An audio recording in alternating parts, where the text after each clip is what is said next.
Hai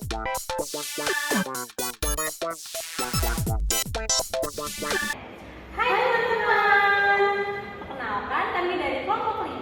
Di sini kami mau menjelaskan dan mempresentasikan bagaimana sih cara menggunakan aplikasi SPSS. Sebelumnya kita kenalan dulu ya. Aku Kandita, aku Farah, aku Tia, aku Salsabila. Semoga videonya bisa membantu teman-teman yang masih kebingungan cara pakai aplikasi SPSS. Selamat menyaksikan.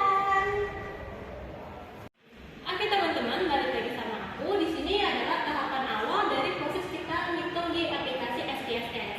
Yang pertama ini ada data dari Excel rumus 5 kelompok 5 yang udah kita dapetin dari sebanyak 30 responden. Di sini tuh ada banyak variabel. Namun sebelum aku penjelasan lebih lanjut, teori yang kita pakai itu adalah teori dari si Pearson. Nah sebelumnya kita punya catatan nih yang udah kita siapkan, yaitu uji korelasi Pearson, dasar pengambilan keputusannya, pendorong derajat, kehubungan. Nanti di akhir ini bakalan kami jelaskan dan akan dikesimpulan oleh hasil yang kami dapat. Sebelumnya boleh di next. Oke. Dari sebanyak data ini kita akan mempersingkat datanya karena kita milih cuma 2 variabel aja ya teman-teman. Dan variabel yang kita pilih itu yang pertama ada gaya keterlibatan, dan satu lagi yaitu gaya kepercayaan. Mohon maaf, salah, yaitu kepercayaan dari calon pasangan presiden. Nah, kita next ke step. Nah, untuk setelah dari semua variabel tersebut, itu bakalan kita pindahin. Ini yang X1, titik 1, X1, titik 2 ini namanya indikator. Jadi, kalau misalnya di tulisannya kan suka ada apakah ada setuju dengan penilaian ini. Nah, ini ada list bentuknya karena terlalu panjang kita ubah datanya jadi X1, titik 1, yaitu jadi dari variabel gaya keterlibatan, dan kepercayaan itu kita namai variabel Y dengan Y1, titik 1, dan seterusnya. Dan untuk proses penghitungannya akan dijelaskan oleh teman aku. Halo teman-teman, aku Tia. Aku bakal melanjutin penjelasan dari teman aku tadi. Nah, di sini kan kita udah punya variabel X-nya ya, yaitu gaya keterlibatan. Terus juga ada variabel Y-nya itu yaitu kepercayaan. Di sini ada X1, 2, 3, 4, dan 5 akan kita hitung totalnya. Jadi cara hitung total itu sama dengan sum, diklik 2 kali, habis itu ditarik garisnya dari sini ke sini, ya. Lalu tutup kurung, lalu enter. Enter. Ya, di sini sudah ada totalnya yaitu 11. Nah, 11 ini kalau misalnya kita mau nyari total semuanya nggak usah satu-satu teman-teman. Jadi tinggal ditarik aja dari sini, tarik ke bawah. Ya, terus lepasin deh. Nah, di sini kan udah ada semua ya, langsung totalnya itu otomatis. Nah, kalau yang Y juga variabel Y-nya itu sama. Jadi sama dengan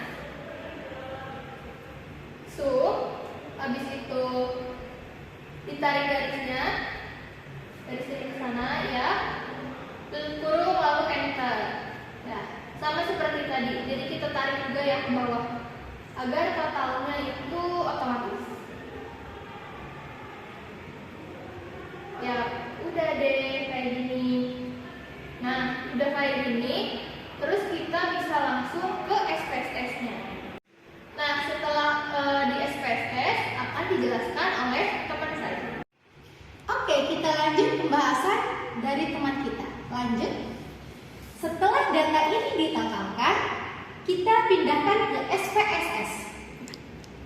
Sebelum itu, kita ke variable view. Di table name, kita ketik X dan Y.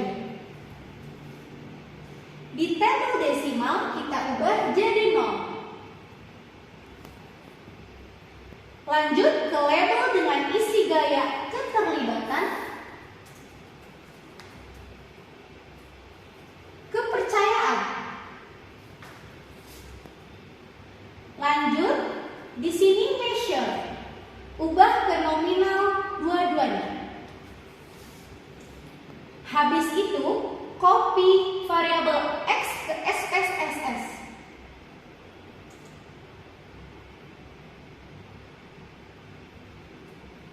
Data view kita paste di X.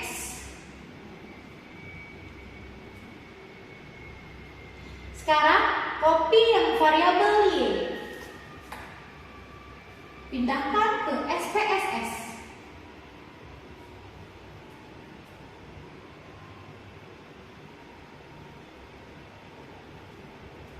Setelah data sudah dipindahkan, semua kita klik di Analyze.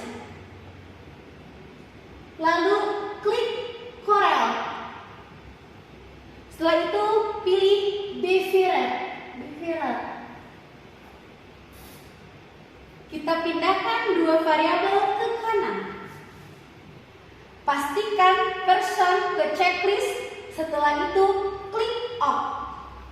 Dan muncullah hasilnya dan kelanjutannya akan dijelaskan oleh teman saya. Halo teman-teman, aku Farah. Di sini aku bakal melanjutkan menjelaskan tentang hasil dari si korelasi ini. Nah, bisa kita lihat hasil dari gaya keterlibatan si Pearson korelasinya itu adalah sebesar 0,898. Nah, untuk Pearson correlation basis kepercayaannya juga sebesar 0,898. Nah, bisa kita lihat di teori Pearson ini, kalau misalkan 0,898 itu berarti dia berkorelasi sempurna. Nah, selanjutnya kita bisa lihat signifikan dari gaya keterlibatan itu sebesar 0,00 dan untuk kepercayaan pun sebesar 0,00. Kalau misalnya kita lihat di teori Pearson ini, kalau misalkan si signifikannya ini 0,00 berarti dia ada berkorelasi atau terjadi sebuah hubungan. Nah, selanjutnya kita bisa lihat di sini. Di sini nilainya itu kan 0,898. Nggak ada negatifnya. Berarti kalau misalkan kita lihat di teori Pearson ini, jika si nilainya ini bukan negatif tapi positif, berarti hubungan yang terjadi adalah positif. Oke teman-teman, ini dia hasil dari perhitungan korelasi dari kelompok 5,5. Nah teman-teman, udah lihat kan tadi gimana caranya ngitung korelasi antara variabel X dan Y-nya udah pada tahu semua kan? Jadi segitu aja kelompok 5,5 menerangkannya. Assalamualaikum warahmatullahi wabarakatuh. Dadah!